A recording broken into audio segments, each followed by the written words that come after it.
So I got to stop doing that. Yeah, I'm used to wandering and using my arms and like little windmills. Who are Indigenous people in Canada? Indigenous people are descended from the nations present in Canada prior to European arrival. So governments of the Indigenous nations of Canada were certainly predated the Indian Act, but the governments that we have today that are recognized are those established under the Indian Act. First Nations peoples are peoples who are status Indians under the Indian Act, but may or may not identify with one of the First Nations governments established under the Indian Act. The Métis are a people derived from unions between Indigenous and European individuals, but who formed a distinct political identity here in the Winnipeg region and formed a government under Louis Riel, 1869 to 70. And Inuit people are Indigenous people of the Arctic who were not initially included under the Indian Act. Neither were the Métis. We're going to find that both the Métis and the Inuit become included following changes in the Constitution as recently as the 1980s, which I understand is much more recent to me than it is to most of you. Okay. So when we say what does reconciliation have to do with me, one of the first things we have to realize is that Canadian colonialism is ongoing. The city of Winnipeg gets its water from Shoal Lake First Nation. That First Nation is not allowed to use that water by law. And for about 100 years of the existence of the aquifer between Shoal Lake First Nation and the city of Winnipeg, that aquifer cut off the community from the road system of Canada, making it an ice road or fly-in community. That was finally rectified just in the last year or so before COVID with the building of a bridge to the mainland known as Freedom Road. The name itself identifies the importance of that. And when we think about communities that are not connected to the highway system, and this is not a community in the far north, this is a community just over the border into Ontario. How do you fix your house if you can't go to Home Depot? Do you have veterinary services in your community if your pet runs into trouble?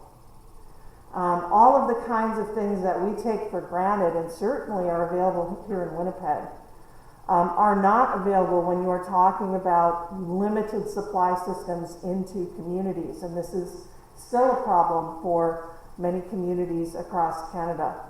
The other is cost of transport. If you are only getting goods from fly-in, and of course, ice road is great. You can get in a certain amount of dry goods over the winter, but if you want fresh leafy vegetables, those have to be flown in fresh. I've seen reports about the expense of living in the north, which show in some of these flying communities just a regular flat of 24 bottles of clean drinking water, and communities that don't have their own water treatment can cost $100. And when you realize that if a mom can't feed the baby on her own and needs to use formula, she has to use clean water, that becomes a very expensive proposition. The university itself is built on lands that were originally allotted to Métis families, lands which very quickly Métis were pressured to part with. All non-reserve land and resources in Canada were transferred through treaties with First Nations that remain in effect and are a political relationship between our First Nations and all other citizens in Canada. The lights in this room and the electricity that's carrying this presentation to you is brought by hydro plants, and these hydroelectric dams built throughout northern and eastern, well, all over Manitoba, let's just be honest. They have flooded productive Indigenous reserve lands, damaging traditional subsistence and jobs. For example, we had a community member speaking to a class this summer who identified that prior to the hydroelectric dam, they were able to commercially catch whitefish, that the average fisherman was making about $50,000 to $60,000 a year. But once the hydro plants came in and destroyed those fisheries, now all of those families are dependent on welfare. So there is a cost, and it's a cost that gets erased by some assumptions that Canadians have about Indigenous people. Indigenous people would prefer to work, would prefer to support themselves, but have not always been partners in the consultation process about how this will impact them. We also find recent studies such as the final report of the Murdered and Missing Indigenous Women and Girls consultations show that hydro personnel at these plants abused local Indigenous residents. At least 55 Canadian First Nations do not have safe drinking water and are under boil water advisories.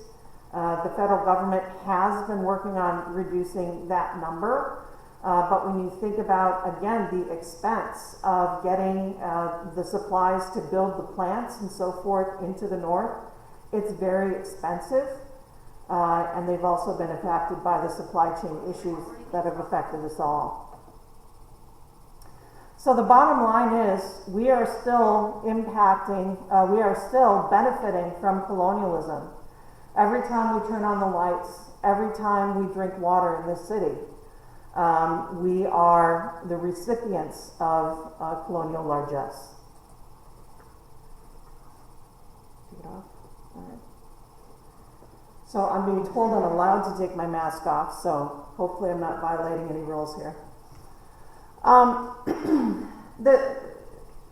One of the problems with this relationship is that Indigenous history has not been taught in our K-12 system.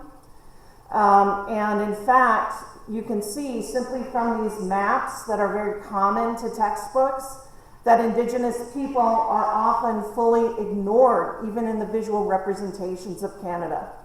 Both of these maps represent periods prior to full treaty signing. None of them, neither of them identify the Indigenous nations present in these locations.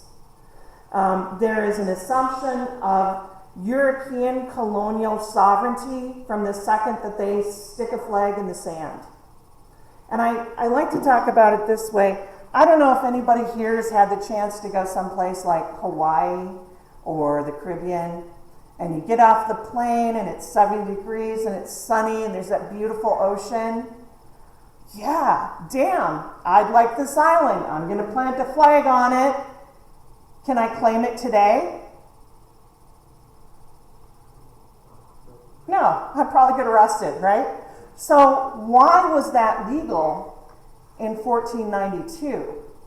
And what are the legal precedents underpinning that are still in place is one of the other questions that we'll discuss a little bit today. So in contrast, here is a map of North America that brings forward many more of the Indigenous governance of this place, but it still has, a problem in that there are more than 500 Indigenous nations here prior to European arrival. You would need a much bigger map to place all of the sovereign nations that belong on it. These nations had cultures, religions, social structures, and systems of governments in discrete territories prior to European arrival. And I have to emphasize that because oftentimes when I'm talking with students or even some of my fellow colleagues, I'll say, well, do Indigenous people have any sense of land ownership? Anybody want to answer that one? Doesn't look like it, is what I'm hearing. Is that because we didn't draw lines on the map? No? Okay. So, you often hear Indigenous people had no sense of land ownership and were hunter-gatherers who were nomadic. In this sense, that sort of implies we're all skipping in the woods and going, gee, I wonder if I'll find anything to eat today. Maybe I'll get lucky. Does that sound like a good survival strategy? No, not so much, right? So what we actually have is Indigenous people having an absolute sense of the resources in a particular territory that belongs to a group of people in terms of those resource rights. We see historically when other Indigenous people want to join a community, want to have rights to harvest in an area, they give gifts and they ask permission. So there's a very formalized engagement with the governance, with the council of that community to see if additional families can come into that space and can harvest. And the families that live within that space, they know where the blueberries are, they know where the raspberries are, because those bushes don't get up and walk around and move either. So Indigenous people are going back to the same places year after year. The important thing to understand is the kind of agriculture that comes from Europe is kind of a form of terraforming, right? We're going to flatten it, we're going to take all the rocks out of it, we're going to enrich the soil in various ways so that it grows the particular crop we want to grow. Indigenous people instead had a territory that had a number of different balances. Blueberry bushes really need sandy soil. You'll find them much more along the shores of lakes and rivers. In contrast to, say, corn, which is not happy with sandy soil at all. So there's also much more a practice of, well, instead, I'm going to make sure that these low blueberry bushes, I'm going to burn over every couple of years to ensure that there is a wide open space, and also that the fire needed to germinate those seeds brings that heat and brings fresh growth. So there's an agricultural focus on tending plants where they grow, rather than creating particular spaces in which you prefer to grow them.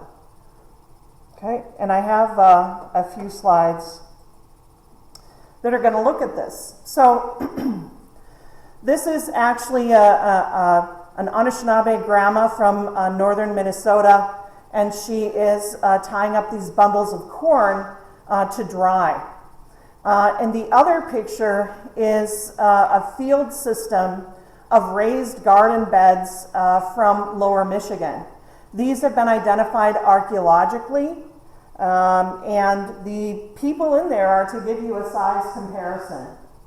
There are descriptions from French period of colonization where they talk about being able to ride on a horse from sunrise to sunset before finding any kind of an end to the cornfields.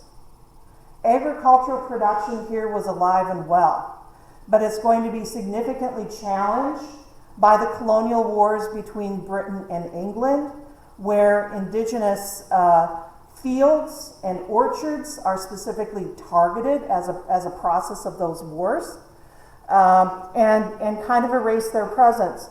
But the other is, if you are Joe Blow settler and Michigan has just been opened up for settlement, or southern Ontario, do you want to go out and find yourself a chunk of woods that you have to take down all the trees and create your own field, or would you like to get the fields that are already established? And so we often see land rushes for the Indigenous community land that Indigenous people have just been removed from, because that's where you have the least work to start your farm.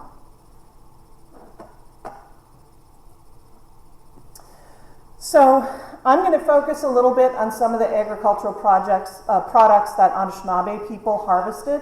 This is going to change depending on what ecosystem you're looking at.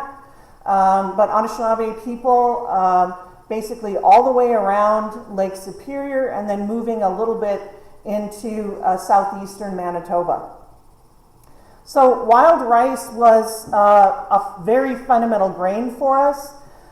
It grew in the water. It grew in small lakes. It grew along the shores of slow-moving rivers. And this wild rice, actually, if you can look it up online, it is one of the most nutritious grains worldwide that a person can live off of. The wild rice became so important to the fur trade that during one of the periods of competition between the Northwest Company and the Hudson Bay Company, they were trying to race each other out at the end of summer when the rice comes in to try and buy up the most rice and starve out the competition. Alexander Henry the Younger talks about coming to a community and initiating trade, and was able from one community to purchase 100 bushels of rice in excess of what the community had harvested for themselves. Now, this is also a territory in which we've had a lot of bears. Now, they don't come wandering into town now that we have the city of Winnipeg, but it means that when we thought about where to store our food, we were thinking about critters that might want to get into that. So we generally stored our food dried so that it would not mold.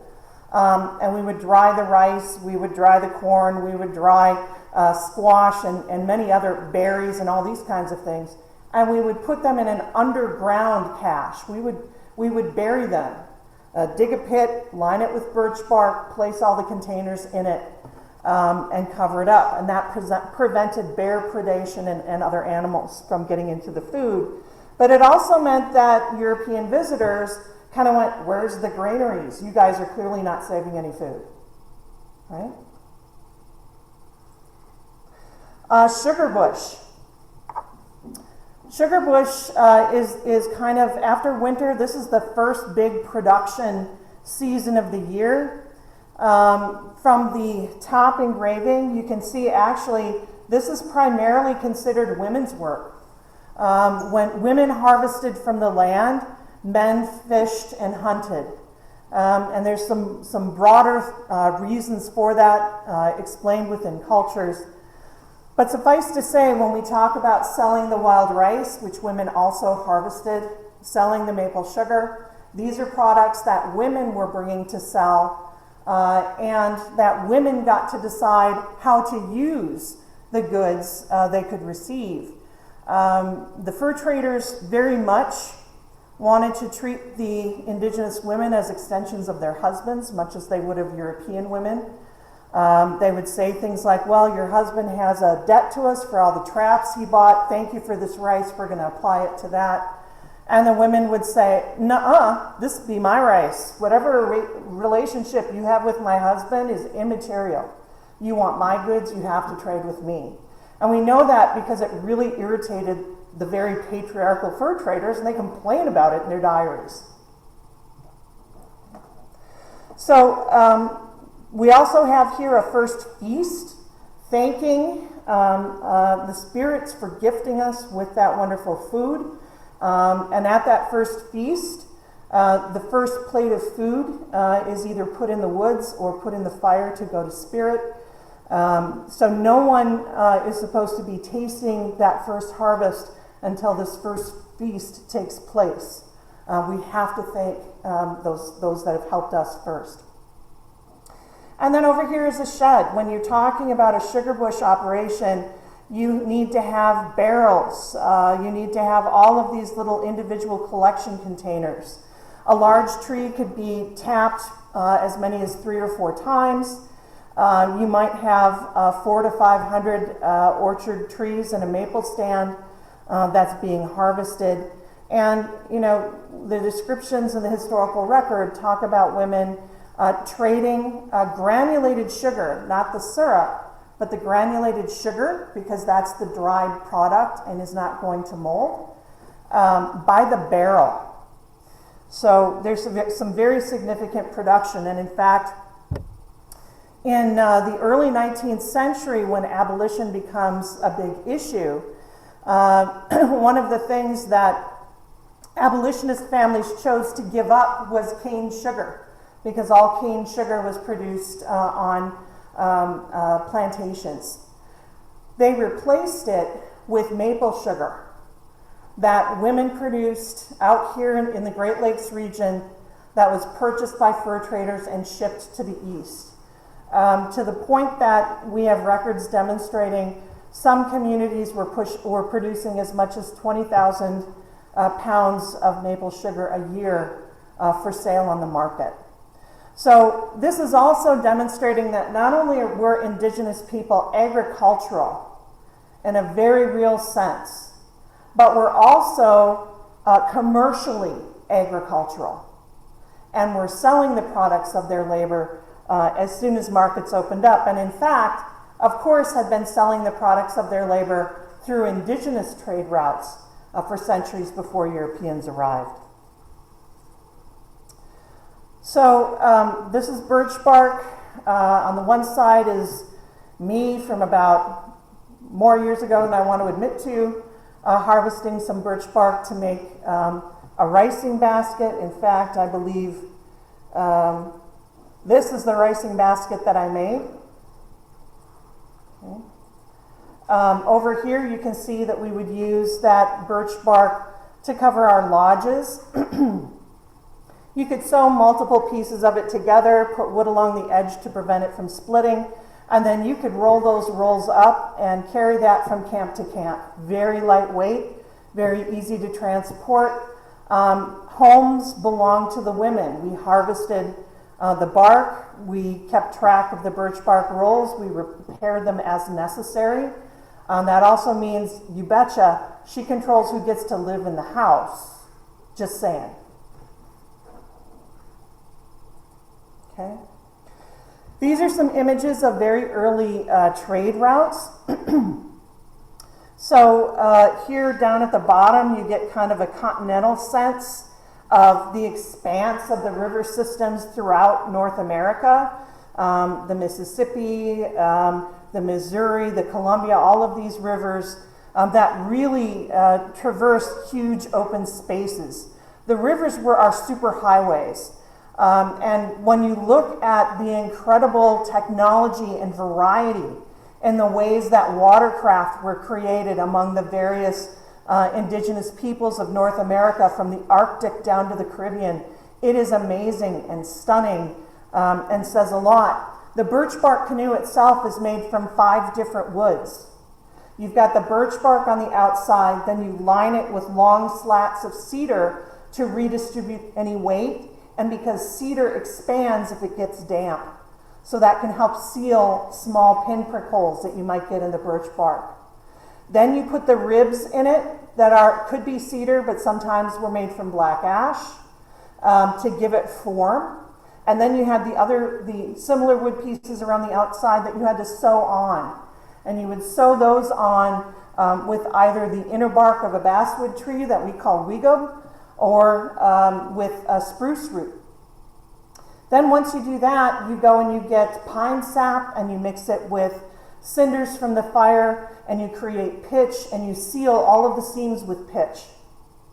So when you think about all of the technological steps in there, the knowledge of the products of the different trees.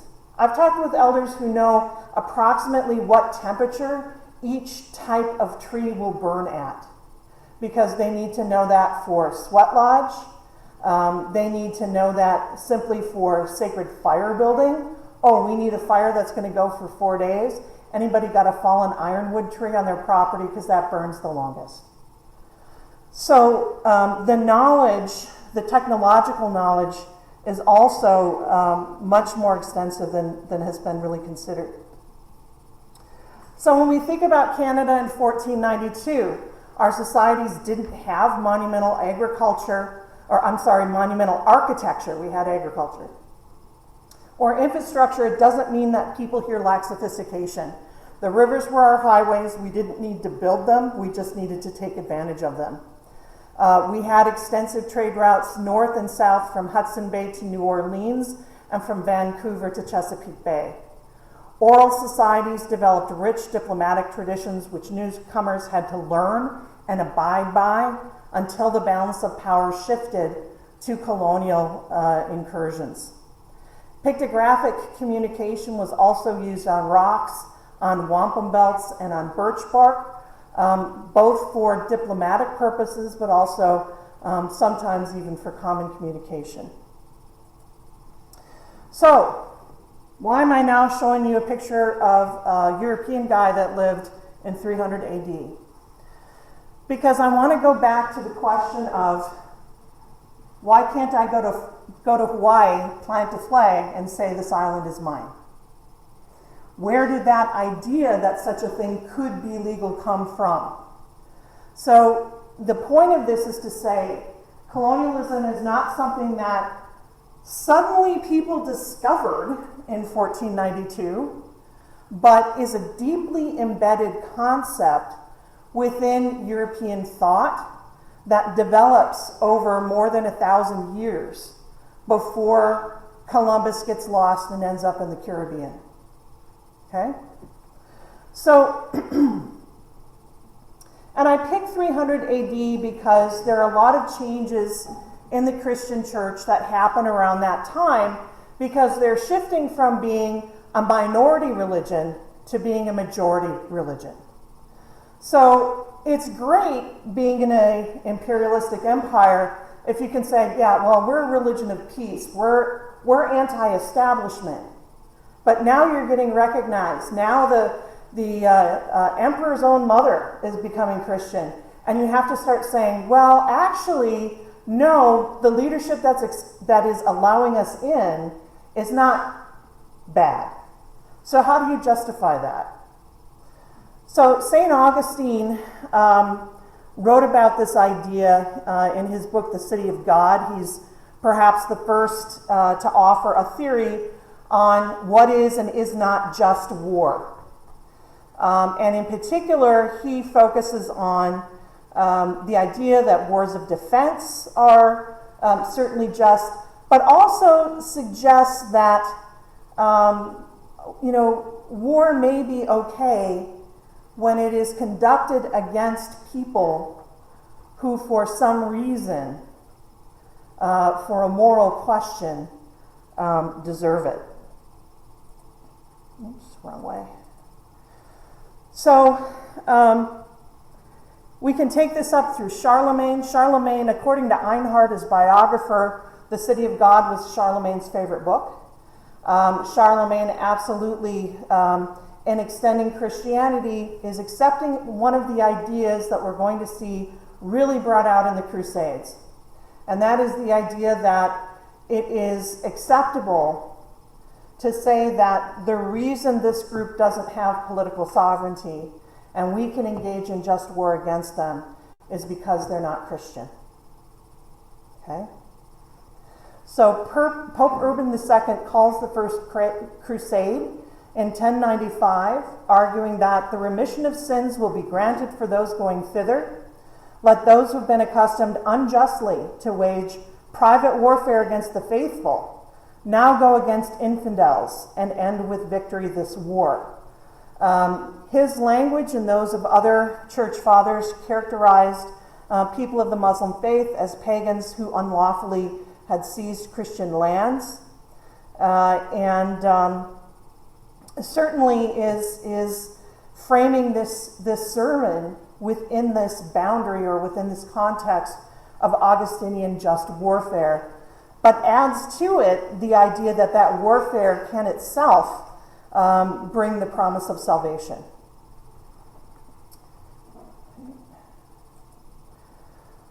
So the other question is, how did Europeans understand the world? And I've got two maps here that are both from the mid-1400s.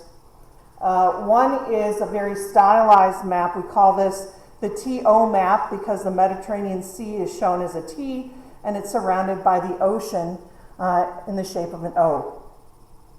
This is somewhat of a theological representation, but it's one that also appears in the orbs that kings hold as part of their sort of orb and scepter of office.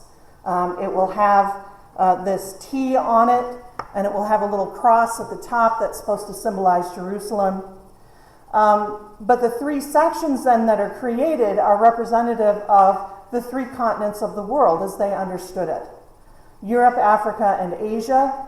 And they accepted this because when they looked into what they understood as legitimate history, which is their religious texts, they had no other explanation of history at that point. Three sons of Noah, three continents of the world, all makes perfect sense. We understand this, and this is the world. Now, there's a lot of exploration that's happening. Portugal, in particular, is checking out the coast of Africa, although you can still see they're getting quite a bit of that wrong. Why weren't folks heading straight across the ocean? We all know that what Europeans wanted was the goods of Asia.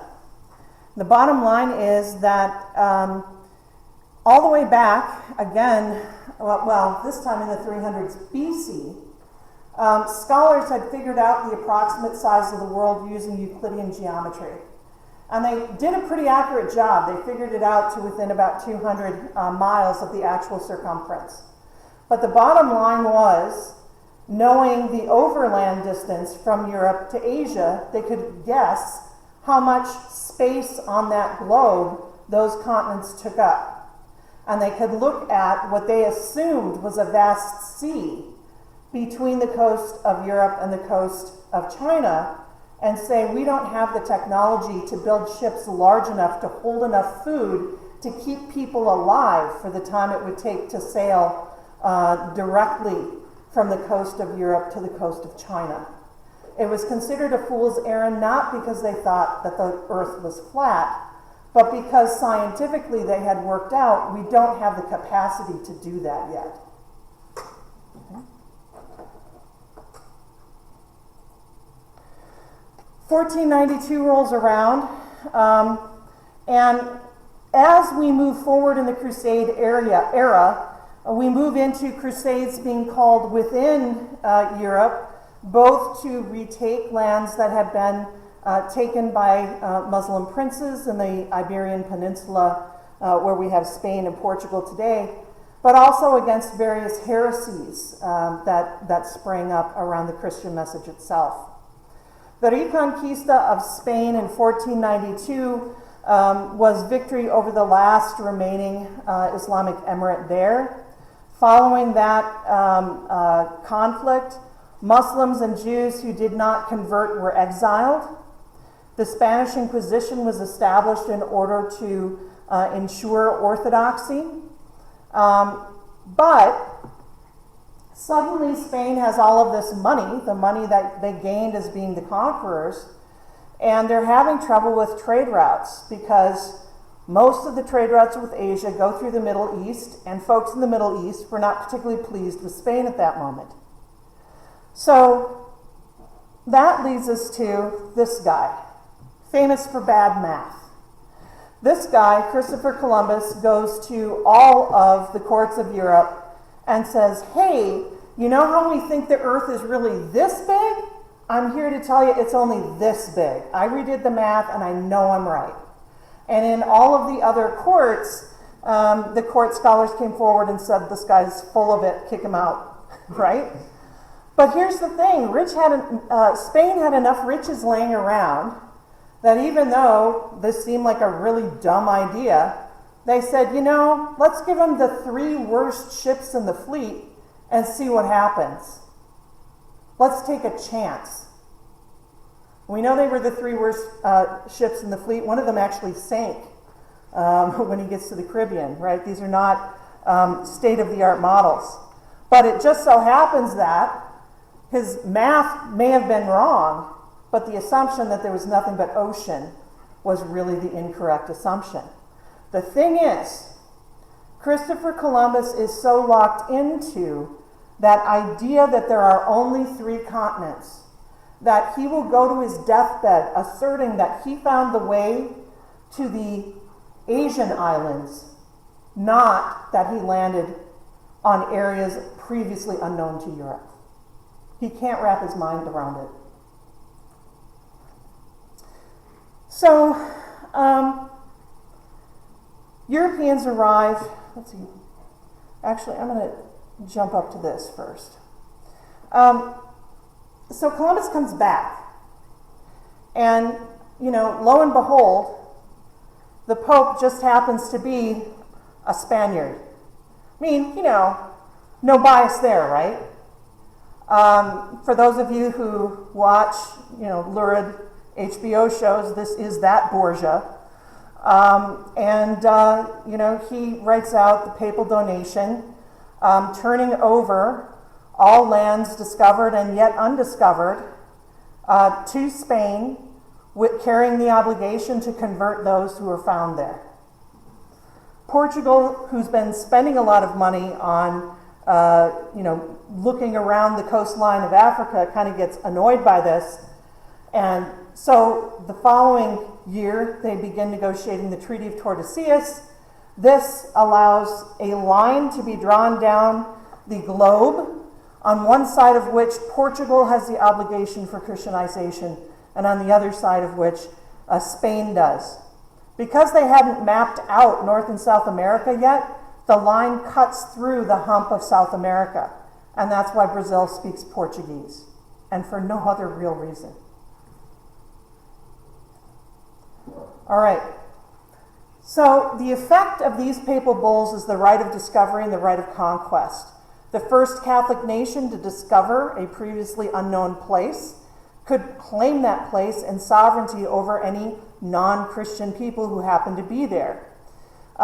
This was understood increasingly as claim, but not absolute title. Only occupancy through conquest would allow title to become complete. So all of this stuff kind of moves us forward then into a period of European contact. What are the initial impacts on Europe? Between 1500 and 1650, Europe harvested 181 tons of gold and 16,000 tons of silver from the Americas, all obtained through indigenous labor.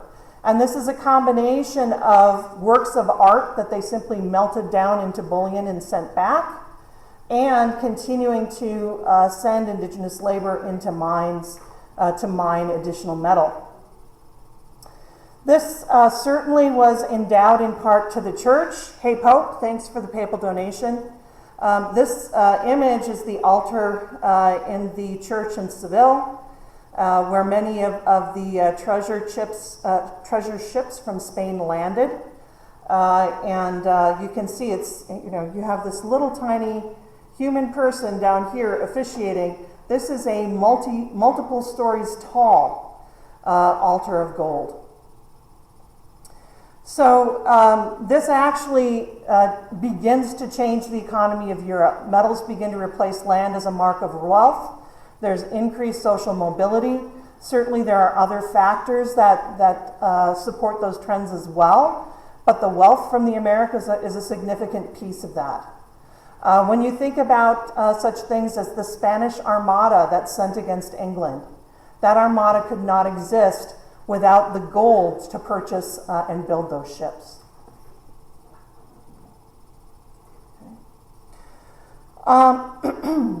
Now,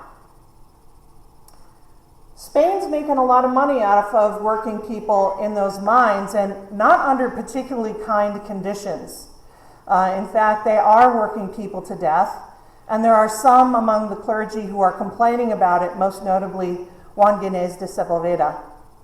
However, there are others who start arguing that indigenous people, because they can't be tied in with Noah's kids or Adam and Eve's kids, that we're not human. And so they have a major set of debates hosted by the Crown in 1550. When we say debates, this is more like a court case where each side gives their testimony for a week. and then the scholars, the jurists, come up and make some kind of a decision about it. Bartolomé de las Casas, who is our priest over here, he was one of the first conquistadors in the Caribbean, and literally had a crisis of conscience, literally was like, this is not moral, this is wrong, we cannot be treating human beings like this. Became a Dominican monk and spent a lot of time sending eyewitness reports back to the crown and arguing for additional rights for indigenous people. So this guy over here, Juan Ginés de Sepulveda, never left Europe and argued that indigenous people were those that Aristotle had postulated were somewhere in the world, homunculi, who would be perfect slaves and did not need to be afforded the rights of humanity. So in some ways, this has been called the first discussion of human rights. And ultimately, what the jurists decide is that indigenous people are human, have souls, can be saved. The papal bulls stand. But Las Casas had said, and our theft of land and wealth from them is illegal. And what the jurist said is, but according to the papal bulls, because we're giving the gift of Christianity, it is not illegal for us to profit. We do not have to return their property. Okay? And that essentially becomes the precedent for European interactions. So how does that tie in with our more democratic systems today? Our democratic systems today are based on social contract theory, which if any of you take political studies classes, you will probably learn more about. In 1651, Thomas Hobbes suggests that before there were governments, humans lived in a state of nature, which is a war against all, in which human beings seek to destroy each other in an incessant pursuit for power. Life in the state of nature is nasty, brutish, and short. It's this assumption that before governments are established, people are just completely cutthroat and self-interested. Now, here's the problem. We have established governments in North America, but those coming from Europe expecting to see major monarchs and kings and queens and the trappings of monarchy don't recognize our forms of government in the same way. So Hobbes says there are many places where man lives so now. For the savage people in many places of America have no government at all and live in this day in this brutish manner. This couldn't be farther from the truth. Our diplomats had incredible skill, particularly oratorical skill, but it was easy for scholars who never left Europe to say these things. And scholars like Thomas Hobbes, whose works become then used in the educational systems of the time, create expectations among those who in later generations come over and see what they expect to see. John Locke similarly says, in the beginning all the world was America, and uses natural law to defend England's colonization of the Americas. He defines improvement of property as European agrarian activity. He provides arguments to justify the defense of colonies against foreign powers and indigenous people. So Thomas Jefferson will take up Locke's arguments beyond justifying European rights to land. He is the first to suggest Indian removal in favor of the yeoman agrarian farmer, which was his ideal American citizen. He used Locke's theory that when faced with a civil society, an individual in a state of nature could not remain in that state, to argue that indigenous people would inevitably agree to be incorporated as citizens into the state or would disappear. Okay. And that takes us to a concept that many of us in our school systems have heard of, manifest destiny. Increasingly, the United States, Canada, Australia, New Zealand, and other British colonial locations talk about their right to colonize as almost a divine, providentially approved activity. All right. So, treaties. Treaties are something that we had prior to European arrival. And this clock isn't keeping time, so you're going to have to tell me when I'm in trouble. Just about, yeah, it's 11:56. 11:56? All right, so I'm going to go through this relatively quickly. So we had wampum belts, for example. The symbol in the wampum belt would say something about the agreement. The dish with one spoon is an agreement of the tribes throughout this Great Lakes Basin to say all of this land is land from which we eat. We recognize one another as allies. And this is a statement in particular made to the Americans following the Revolutionary War. Every single chief of every single community in this entire region has to sign a treaty in order for it to be valid. So the dish with one spoon is an enormously powerful idea. It actually led to some of the worst defeats in American history, worse than Little Bighorn, before the Americans finally gained a foothold in Ohio. But the dish with one spoon is still raised as a diplomatic metaphor among those allied tribes as late as 1825 at the Treaty of Prairie du Chien. Okay. So treaties in Canada, treaties obtain land, ensure wardship. Wardship is dependency. Both Canada and the United States basically say that treaty lands are held in trust by the federal government. So the ability of First Nations to use them as collateral for loans for economic development is significantly weakened. The treaties certainly are there to provide some compensation for the land, but in both nations there was an assumption that Indigenous people would disappear. Those establishing the treaty system would be surprised to find that there are still treaty obligations to engage with today. But from Indigenous people, they always saw these as very eternal agreements. Indigenous diplomatic language would use things such as long as the sun shall shine, this agreement shall be binding. And in many ways, treaties were perceived as land sharing rather than land transferring agreements, because from an Indigenous perspective, one of the most, if not the most fundamental human right was the right to eat. And here are Europeans coming and saying, our people are hungry.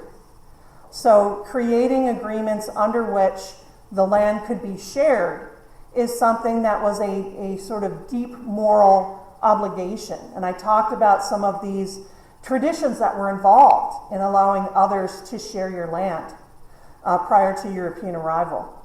That Europeans would have a very different sense of those obligations and of the ownership itself is not something Indigenous people had initially recognized. England will come out with the Royal Proclamation in 1763, reserving Western lands for the several nations or tribes of Indians under the protection of the Crown as hunting grounds. And Indigenous people could sell the title, but only sell the title to the Crown. So that's also one of the very powerful bases for treaties in the United States and Canada. Confederation requires the transfer of the Hudson Bay lands over to Canada. Hudson Bay did not consult any of the First Nations in those territories about whether they wanted to be part of Canada. Similarly, Canada didn't consult them either. So already 1867, just as we're becoming a new nation here in Canada, the assumption is that Indigenous people's sovereignty is less than Canadian sovereignty. So I sort of want to skip through. Bottom line, Manitoba is established when the Métis assert a government with a Bill of Rights. That largely gets enshrined in Manitoba law as the creation of the province. But I also want to get to the Indian Act. The Indian Act is a rare piece of legislation in the world designed and named for a particular race of people. It was written and debated by Parliament, not by Indigenous people, and Parliament can change the Indian Act without consultation. Today we would probably not see Parliament do that. There would be a lot of protests, but legally it could be done. The Indian Act, although it confirms rights in treaties, for the most part is not a source of Indigenous rights. Indigenous rights are inherent. They come from sovereignty on the land prior to European arrival. And the Indian Act is much more an administrative document, legislating processes whereby assimilation, integration, and eventual abolishment of reserves and special rights of Indigenous people is expected. So Indian agents had enormous power as justice of the peace, arresting officer, prosecutor, and judge. They could take children and place them in residential schools. Residential schools, there were about 130 of them across Canada. And the most recent residential school closed in 1996. So not terribly displaced by time. These schools were places where you were forbidden to speak your language, forbidden to practice your culture, and taught that your people were bad. The traumas that come out of that, including physical and sexual abuse, as well as simply neglect, are staggering. And that's what leads us to reconciliation today. You can see that I have a lot more very interesting slides, but I'm kind of skipping ahead to the end. We also had, as the schools began to close, the 60s scoop, where children were scooped up and placed for adoption in white families. This was sort of what we see taking the place of those residential schools, and when we look at the statistics here in Manitoba, right now, 90% of children in foster care in this province are Indigenous. So there remains a practice of trying to separate Indian children from their communities that, while certainly we're trying to address, is present today. The Truth and Reconciliation Commission was established in 2008. It released its report with 94 recommendations in 2015. And we are today at this university trying to implement those recommendations that apply to higher education. And so you will find more Indigenous content in your classes than you might have 10 years ago. We also have the National Center for Truth and Reconciliation located here on our campuses. So education got us into this mess. It will be education that gets us out of it. A very famous quote by Justice Murray Sinclair. This is going to be a long process, a generational process, but certainly one that I hope all of you will be willing to join us in. So that's my lecture. I didn't get, so there were no questions that popped up on the... Nothing on this end, but I'm going to go on there and check. Okay. From your screen. Yeah, it just might be different because it's on my phone and like I just... Okay. Are there any questions in the room?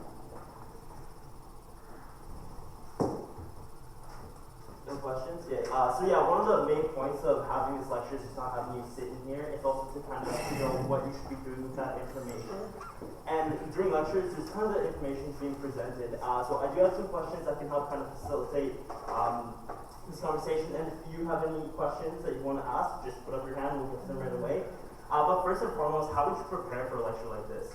How do I prepare for a lecture like this? Sorry, how would a student prepare for a lecture like this? So usually there's an assigned reading that's in the syllabus that you would want to read before coming into the room. So that I'm getting the points that I think are the most important, the ones you're most likely to be examined on. So that reading gives you a little bit broader context and another way to learn about it. Some learning theory talks about reading it, hearing it, and writing it are all ways to kind of encode it into your head. So the more of those that you use in terms of read the reading, come to lecture, and take notes, all of those should work together to help you assimilate and maintain that information that you can then apply to any examinations.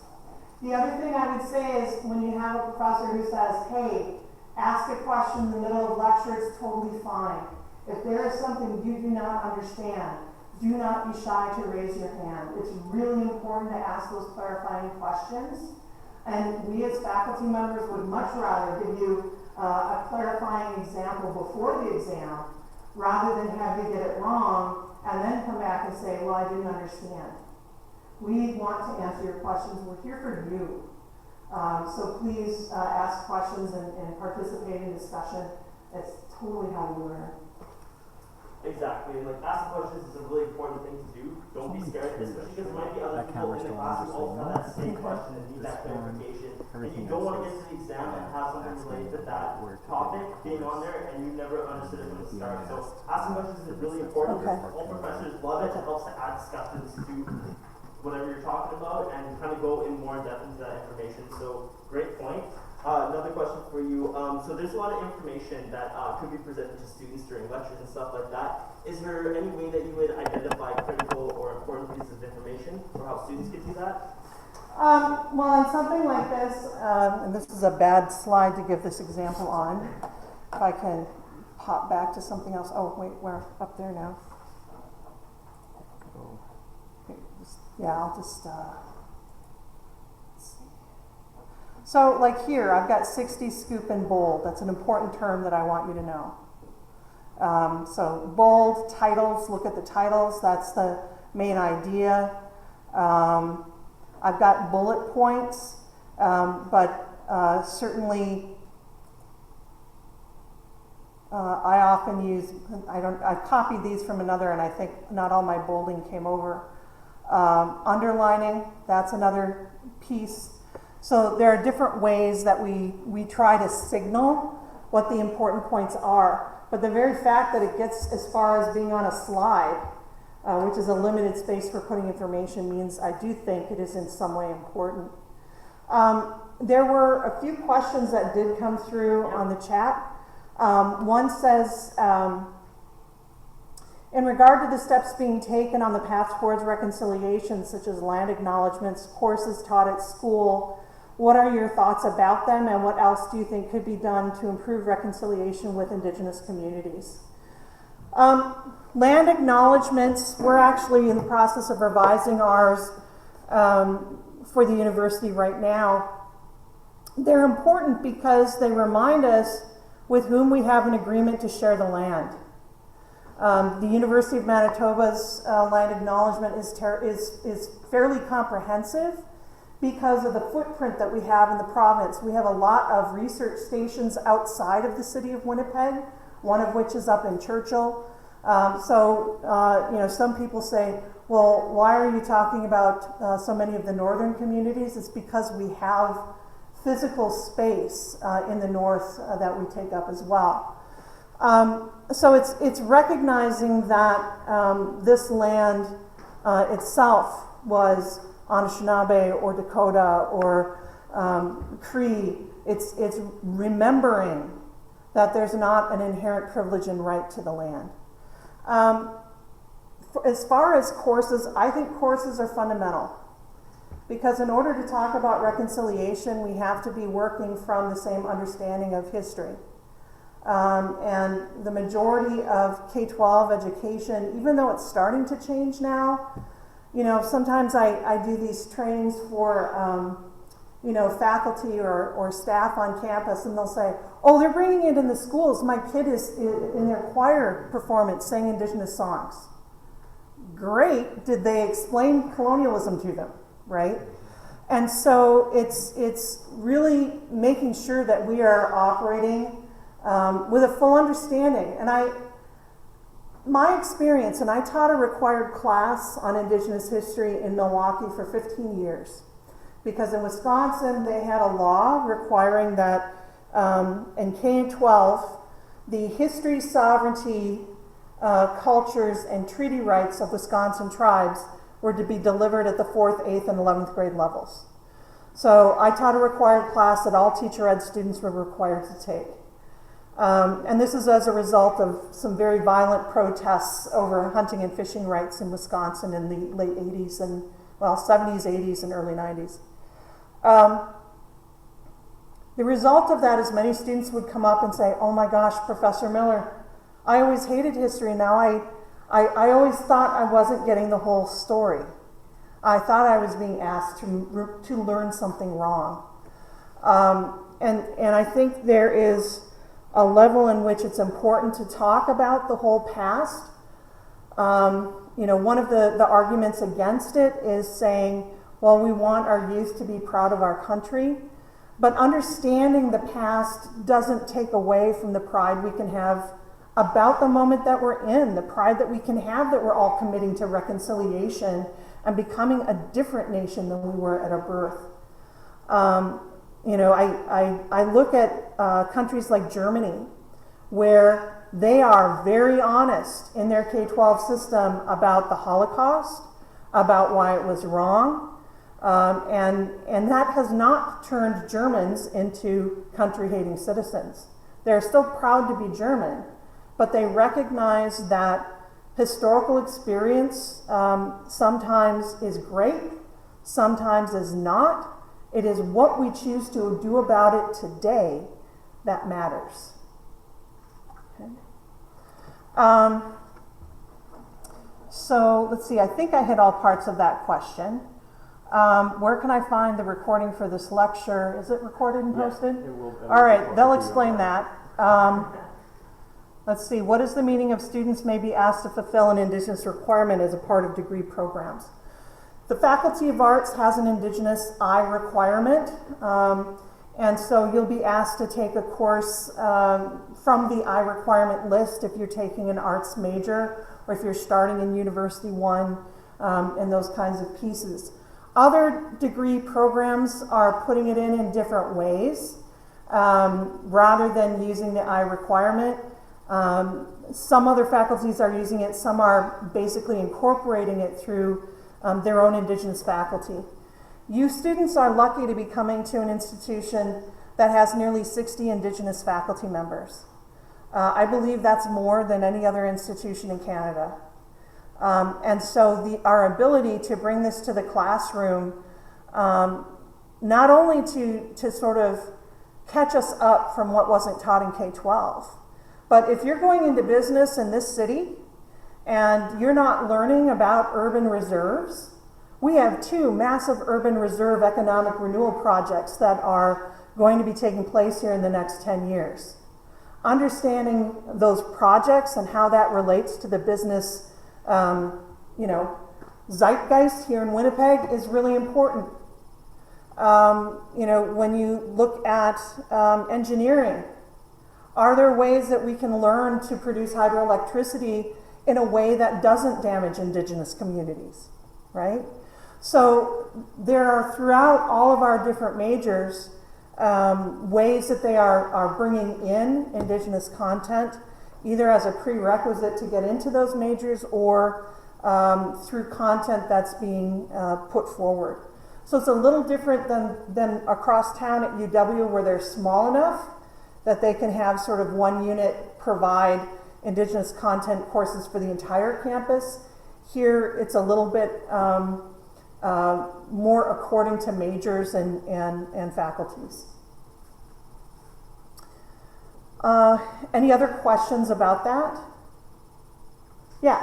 When you say assigned reading, are there specific things you want us to get out of the textbook, or do you want us to just do the assigned reading, get everything, and we're going to go into specifics in the lecture? Well, I certainly don't want you to get lost in the weeds of a reading, right? A reading has the benefit of being able to offer you more examples than I have time to do in lecture. But usually if it's a textbook, most of your first year classes are going to have a textbook where things are bolded and underlined, where there might even be a terms list or an outline of important historical events. And those should all be very helpful to you as you think about what's important to study. Now, when I teach, and I can't speak for all faculty members, I'm a historian by training. That's obviously kind of what I was doing today, was a lot of history, but culturally informed history. So I often give my students a list of terms that are likely or that I will choose from for midterm and final. And I do that in particular because when you're starting to talk about Tenskwatawa, and a lot of names that people are not familiar with knowing and not familiar with spelling. To me, that's an important part of helping you remember and learn.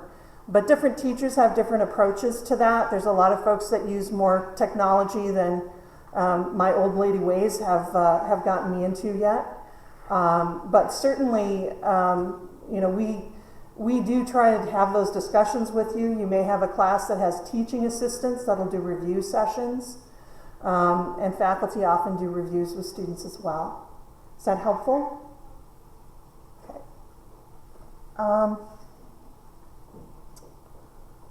But that's also the thing too, like textbooks and all the information, depending on like which course you're taking, so whether it's science or psychology or history or anthropology or any one of those, like all the textbooks, they kind of have a very general form where they do sometimes like they'll have like folded terms that are important that will let you know what's in the back of the textbook for like the definition section, or they'll have terms on the side or even like this questions in it to help you think about the resources. So it really depends on which courses you're studying for and the best way to study for it. Because like sometimes there'll be memorizations or like how to apply the information or just writing about the information. So it really depends on your courses, and that's why it's so important to check out your course syllabus and kind of see like how the professor is formatting the duration of the course, whether if it's based on specific readings or like videos, whatever. But it really will change kind of depending on each course. So it can take some time to kind of figure out exactly how they're all different. But once you kind of figure that out, then it'll become a lot easier to kind of go through the materials that helps it out as well. I don't know if I did, but that's okay. I have another question. Anyone else have any other questions? Okay. For the material that you presented today, how would you test that with students? Would it be like multiple choice? Would it be exam question or like long form question, short?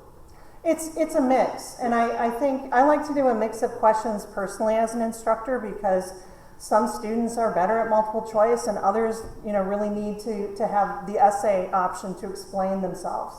So I do usually a section of short answer, a section of multiple choice, and a section, a big final essay question to pull ideas together to show that you know how to connect them. But again, different teachers will have different styles with regard to that. And of course, you also have papers that may be assigned, comparative essays, research papers that are also really helpful tools in your learning. Yes, so last point, when, how, and how should students reach out to a professor or yourself? Well, usually on the first day of class, when the professor gives you your syllabus, now, and I want to say, this kind of becomes, I think, for a lot of college students, a day that they're like, oh, they're just going to give out the syllabus. I can miss that day. Don't miss that day. Because the professor is going to go over the ground rules of the course, the ground rules of when they're available, the ground rules on how they would like to be contacted.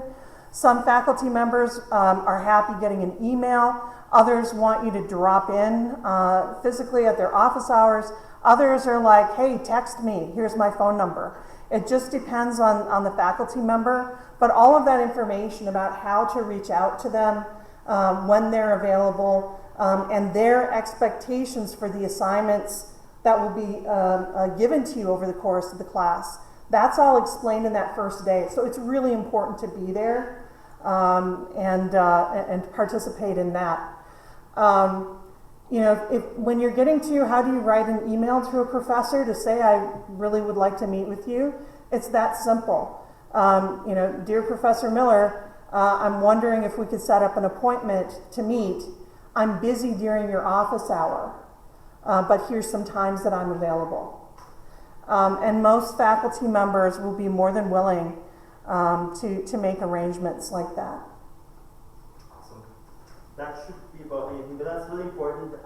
Just making sure that you're also when you're emailing any staff, professor, anyone from the university, do it from your student email. Include your student number, because I'm pretty sure if you don't do it from your student email, they might not get back to you. So just make sure you do that. That was fantastic. Yeah, and actually, I want to even clarify on that. So, The email program that we have is really careful about looking for spam and phishing and stuff like that.